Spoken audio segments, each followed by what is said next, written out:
Hello everyone, welcome to Candid Homemaking. Wish you all a very happy Onam to everyone who is celebrating this festival today. So today I'm going to share with you a day in my life and how we celebrate this festival as a family even though we stay away from our hometown. So I hope you enjoy watching this video, and if you do, please click on the like button and let's get started with today's preparations. The first thing that we are doing is the ritual of making the pookalam, which is a colorful arrangement of flowers.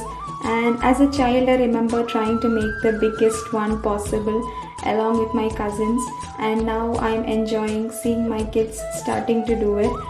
So my husband is trying to help my son in understanding the concept of Onam and the significance of the clay idols that they had made the other day, and a lot of questions being asked and answered, and I'm going to get started with the food preparations for today. So starting with the breakfast, I'm going to be preparing the typical breakfast for this festival, and it is simply the most easiest one ever. All I have to do is to simply steam the plantains. So I'm taking the steamer in the cooker and placing the cut pieces of the plantains and allowing it to cook. And we are going to serve it along with some fried papads and banana chips. So the breakfast is ready quickly and kids are happy since they don't get to eat such a sweet breakfast that often. It seems funny sometimes that as soon as we have cooked and done with the breakfast, it would be time to cook the next meal, and sometimes it seems that our cooking is endless. And today, especially for Onam, the lunch is a little more elaborate. Since my husband had already helped me in chopping some of the vegetables the previous night, I hope things are going to be a little more simpler today. Moving on to the lunch, the first item on list is Olan or ash gourd stew. For that I have shallots, 3 green chilies, 2 cups of ash gourds cut into pieces, and 1 cup of boiled red cowpeas. I'm going to put all of it into a vessel along with water, adding some salt and allowing it to cook. While that is cooking, side by side I'm going to item number 2, which is Moru curry or ash gourd curd curry. For that I'm taking about 2 cups of thick homemade curd, half cup of grated coconut, 1 cup of ash gourd cut into pieces, and few green chilies. I'm going to grind the coconut along with half teaspoon of cumin seeds, and then I'm mixing it into the bowl of curd. In a pan, I'm taking the ash gourd, green chilies, turmeric, chili powder, salt, along with a few curry leaves, and adding in the water and allowing it to cook. So I have 2 curries cooking now, and by this time the Olan curry is almost done. It is boiling really well, so I'm reducing the flame to low and then adding the curry leaves and a cup of thick coconut milk, and then allowing it to simmer, and then it will be done. Meanwhile, the Moru curry is also getting done, and I'm taking it out of the flame and then adding the coconut curd mixture to it and mixing it well. And then I'm just frying some mustard, curry leaves and red chilies and adding the seasoning onto it. And the next item on list for lunch menu is a stir fry recipe, and what we call as mezhukkuparatti in Malayalam. And for that I have some cluster beans and cooking it with some salt and turmeric. While that is getting done, I'm going to go to item number 4, which is Avial. And for that, in a pot I'm adding the beans, carrots, raw plantains and drumsticks and allowing it to cook with salt and turmeric. Getting back to the beans, it is cooked, and now I'm adding in some boiled cowpeas and sauteing it with a little oil, which completes this recipe.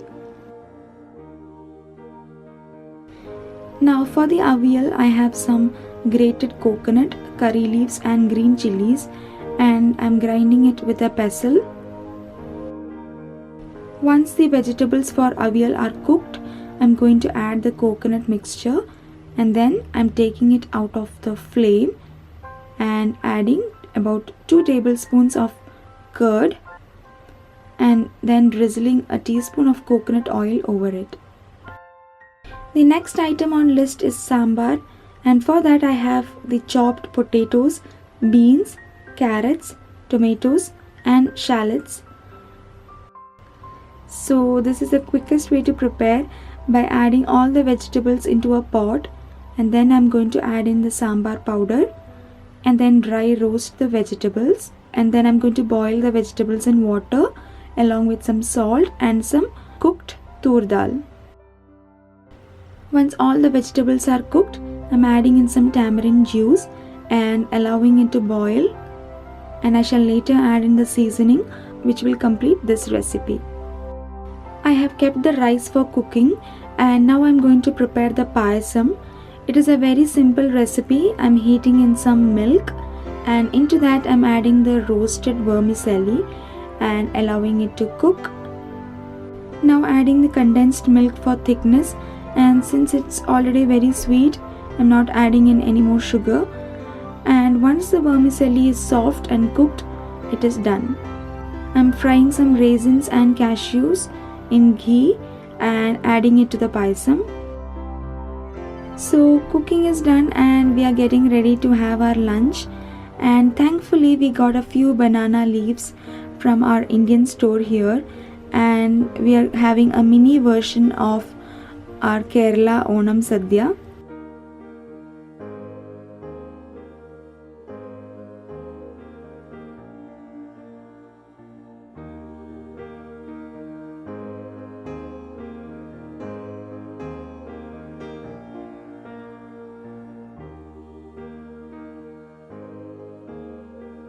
So lunch is done and it is finally time for all of us to take some rest. And since my daughter is taking a nap, and since we have some time, we thought to watch a movie. So it's late in the evening, and after a cup of tea, we are at a temple nearby and we stay there for some time. It was a small but a lovely temple, and all of us feel relaxed and calm. And now we are going to go back home. So that's it for today. I hope you like our little celebration of our festival, and if you did, please like, share and comment down below. I shall see you all in my next video. Take care and bye.